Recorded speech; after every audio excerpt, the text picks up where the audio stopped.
We are now in the final stretch at FECCA 2024 in Brisbane, and I have with me Lisa Ward, the Chief Executive Officer of the Ethnic Communities Council of Queensland. Thank you for joining us today. Thank you for inviting me. Absolutely. Could you tell us a little bit at the outset about the scope of the work that your organisation does in Queensland? Yes, sure. So ECCQ, or Ethnic Communities Council of Queensland, we are the peak body in Queensland representing our diverse multicultural communities.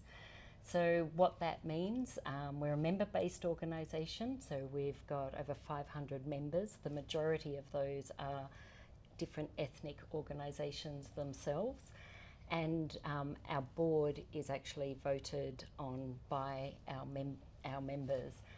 And I work very closely with all of the communities, members or not, to understand what the needs of our communities are and to hear what the barriers are. And I see my role as amplifying the voice of our multicultural communities to our politicians, our policymakers, so things are more accessible for everybody in Queensland, not just mainstream. So that's the core of us. We do other work when we find that our communities haven't got access to certain supports. Sure. For example, many migrants who come to Australia, because of the visa requirements, they have to have a certain level of health. So they usually come to Australia with good health. And data actually shows that the health of migrants generally drops Declines. pretty quickly. And it's usually because they don't understand Australia's health system. Australia's health system isn't as accessible for them, or they don't understand how our systems and processes work. So I've got employed quite a lot of team who are bilingual and bicultural, so they understand how, for example, in India, the system works. They also speak some of the languages, and then they explain the differences between what happens in India to how it works here in Australia, and connects them into those services and supports that are available to them. We also provide culturally responsive aged care. We've got a residential aged care facility with 115 beds. We've redeveloped that in the last 18 months. Well, we started earlier than that, but we've been doing that since the 1980s, because back then our organisation and our board said there's a real gap. All of the aged care services are there for mainstream Australians, and it's not accessible. And we also started providing community or in people's home care. So those two businesses, the residential aged care is called Belasco, and Diversa Care is our in-home aged care. Wonderful. That sounds like really engaging programs, and of course much needed in the community. We've heard a lot of things today about leadership and multicultural leaders and young people, and I feel like you're quite a champion of providing these pathways for young people. What are some of the ways then, do you think, in multicultural communities more people can emerge in leadership positions? I actually think this is incredibly important, being a white person in the CEO position of a multicultural organisation and representing. And my board, who is very diverse, put me in this. And I asked them since, why have you put me in this role? And they said, because we think that you're the best person for take the organisation from where it is now to where we would like to see it go forward. But I see my role, one is leaving the organisation in a better space than I found it. But also I'm currently mentoring a number of people who I'm hoping will be my succession plan. At least one of them will be my succession plan. I've been reappointed for another 2 years, and I do not wish to be reappointed, not because I don't like the organisation. I absolutely love the organisation, and I'll continue to be a part of it. but I do see it as how do we get More, others yes. in there. I just want to add as well, I was told when interviews for my position went up, nobody from a multicultural background applied, and well, I've got a general manager who heads my aged care, and when I have previously recruited for that position, no one from a multicultural background applied. I'm very happy that right now I actually have an Indian who is in that role, an Indian woman who has literally worked her way up through aged care. So I'm saying I really encourage multicultural community women, men, young people to put themselves forward, even if they don't have the full confidence, if they've got mentors, champions behind them. It's so important that you step into those roles. Yes, and we heard a little bit of that yesterday as well, about taking that risk and not always, second guessing yourself as a woman and as a person of color, and having that confidence to give it a go. So I hope that does encourage more people. I did want to ask you a little bit about what are the changes, and you've been in this role for 3 years. What are some of the changes that you're seeing in multicultural communities in Queensland in particular, and how is your organisation then responding to the changes that you're witnessing? Yes. Look, some of the things that I'm witnessing at the moment are things that have played out in different ways under different context in the past. I've been in the multicultural space, whether it's policy or in service delivery or peak body now, for over 20 years, probably 25 years, something very passionate for me. And I think it's around when international conflict occurs, and like you were talking before we started the interview, and how that plays out here in Australia. At one of the sessions this morning, it was touched on as well that government has a really key role in how they respond to different conflicts and support people who might need to escape conflicts, how it is very, very different depending on what country you're coming from. We talked about the disparity between the flight of people from Afghanistan. We talked about Ukraine, with the Ukraine and Russian conflict. And then we talked about what the government's done, or Gaza, yes, of course. And then we've talked about Sudan. Yes. And I loved how the woman this morning said, by not doing anything or not saying anything is actually saying something. Yes, and that, absolutely. Absolute difference in how different things are viewed, supported and viewed. And whether you like it or not, as leaders, as media, what you say and what you don't say is heard. Yes, and it's impactful. It's impactful not just in the optics, which the media often concerns itself with, but in real people's lives and how they think of their positionality in Australia. And sort of leading from that, how do you then respond to sort of oppositional prerogatives that sometimes are sort of jostling for the same space? Because everyone wants a seat at the table, everybody wants to be heard, and then you have a wonderful forum like this, and even in the curation of what you have here, you're making certain positions known and certain prerogatives known. How do you balance that sort of conflicts? Because, for instance, I represent also Hindus for Human Rights, and we represent a far more inclusive and diverse version of the faith. And then there are other organizations that have a very different prerogative. And I'm sure it's a very small example, but there are conflicting sort of aspirations from within the same community. Yes. So how would you handle that? Look, going back to organising this conference, we knew from the beginning that of the climate that we're in, we wanted it focused on human rights, and we wanted to base it around as well the multicultural framework which the Australian government recently released. And we also wanted to make sure that we had a strong evidence base with what is presented to people coming. So we wanted the research background. But one thing that we really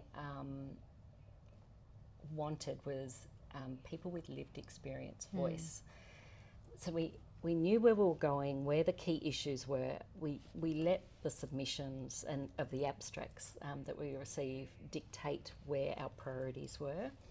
So we were trying to listen to community. What is it that you are telling us is the biggest issue around human rights and the multicultural policy that you think we should amplify at this conference? So like you say, you get a lot of people jostling for the top. We have a lot of people who wanted to be keynote speakers, and we can't put everybody on the agenda. Yes. It's very, very difficult. I also want to say that we actually do not pay for anybody to speak at the conference. And if you submit an abstract, it's expected that you pay to come to the conference. We're not for profits. We hope to break even, and we provide a lot of scholarships, but we can't pay people. We see it as, if you want to talk, it's not about you and it's not about your view, it's what is going to help and empower more people.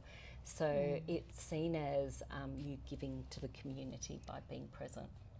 Yes, no, that sort of makes sense, and I think we're seeing today that the engagement seems to be quite high because a lot of the topics really resonate with the audience, and in the space of lived experience. When they're talking about education and talking about racism in schools, you can see a lot of people nodding and a lot of people remembering things. So it's powerful. What you're doing here is powerful. One of the things that from the outside can be a little bit confusing is the relationship between all of these organizations. So where does FECCA sit? Where does ECCQ sit? Good point. And how does someone who's come in and wanting to engage with this space, you know, we almost need a literacy about how all these organizations connect with each other. Good question. FECCA is a federation of ethnic communities councils of Australia.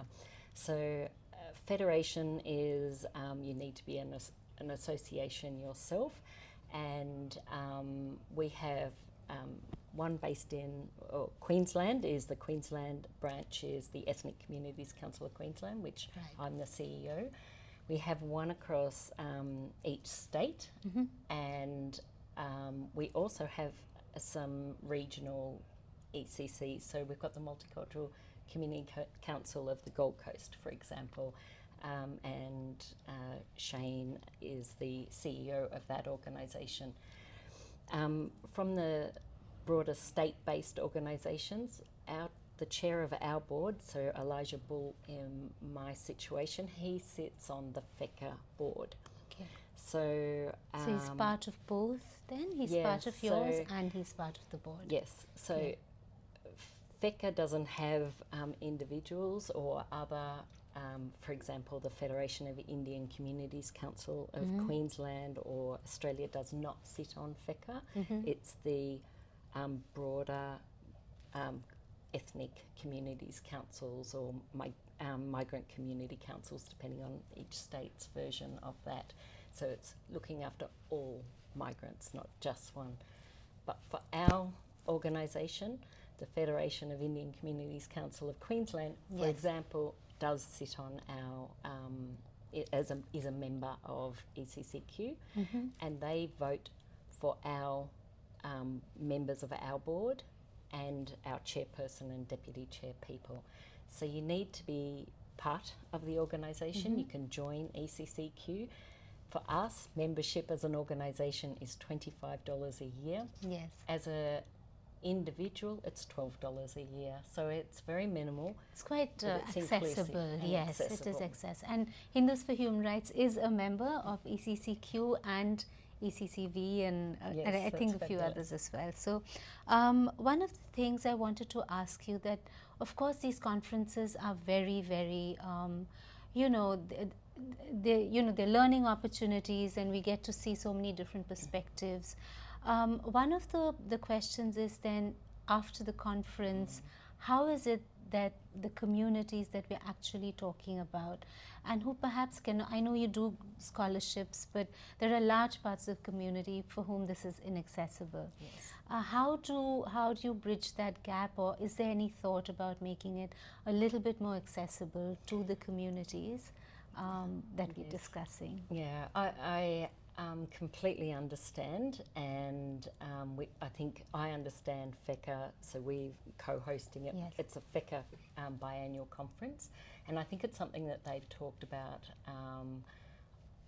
at numerous occasions. How do we make this more accessible? I do encourage people. I tried to get this quite accessible for communities. Like for the first time, we've now got the multicultural community stalls here, Yes. and we reached out across Queensland because we're in Queensland for different ethnic groups who'd come, demonstrate or show off their culture, but Yes. also be able to sell products to be able to raise money for their communities or businesses as they are. We've also, with the lived experience, so trying to get abstracts from community into those scholarships, as you mentioned before.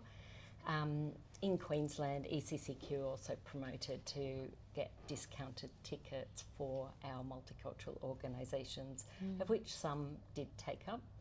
But I recognise that even the discounted tickets, if you're working and taking time off, or someone to replace you and to come to a conference and pay it's an expensive conference, it's a challenge for us. But we do hope that what we will be doing, and FECCA will be doing, is we'll be taking some key learnings. We'll be in the closing plenary today of what we've heard throughout these 2 days, and it will inform our policy going forward. Sure. And with that, we'll be engaging with community to get the nuance and understanding what that really means and what really will make a difference. Wonderful. And finally, is there anything that you have personally been a learning for you at this conference, or anything that you've been looking forward to, a particular session or a particular topic that's close to you? Yeah. Look, today I've really enjoyed, I think, having the Race Discrimination Commissioner. That was very good. It is.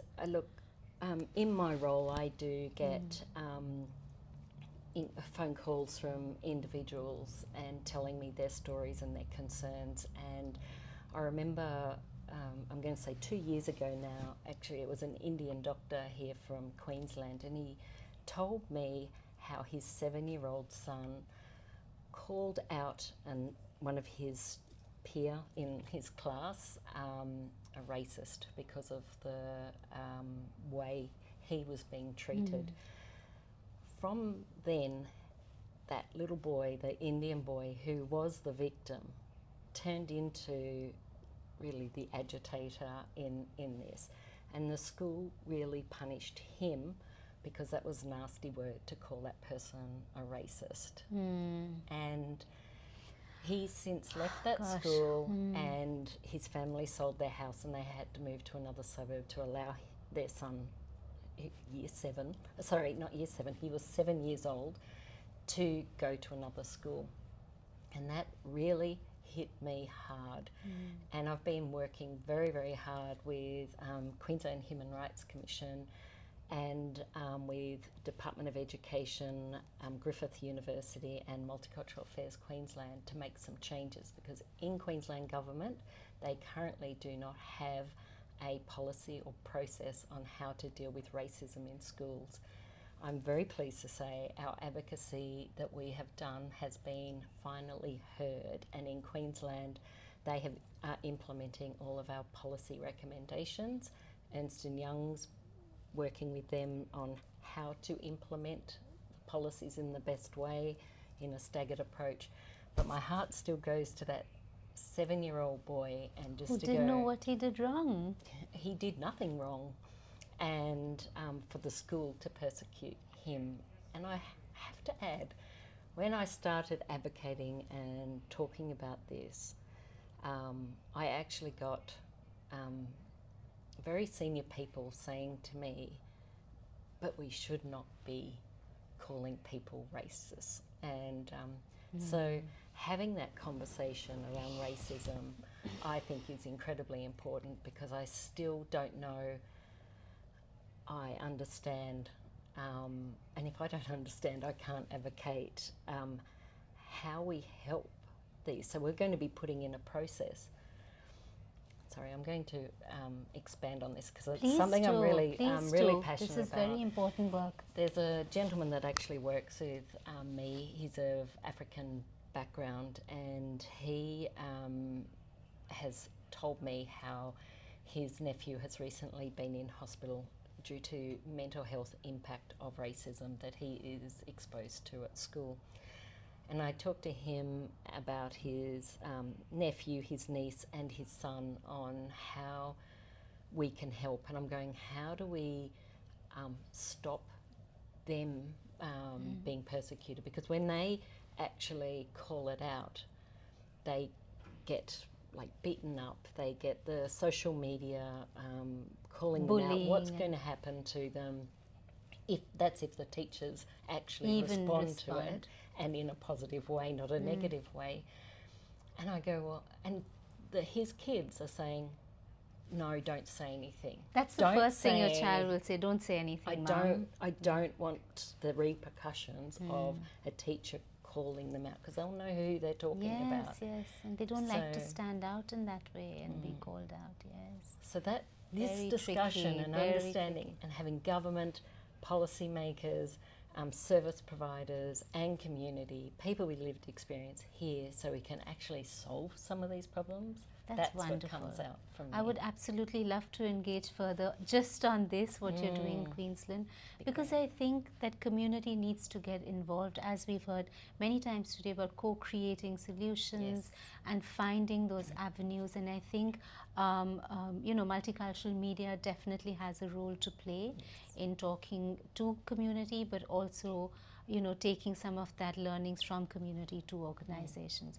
So thank you so much. Thank you very much for your time. Thank you. And hopefully we'll meet again. That'd be wonderful. Thank you very much.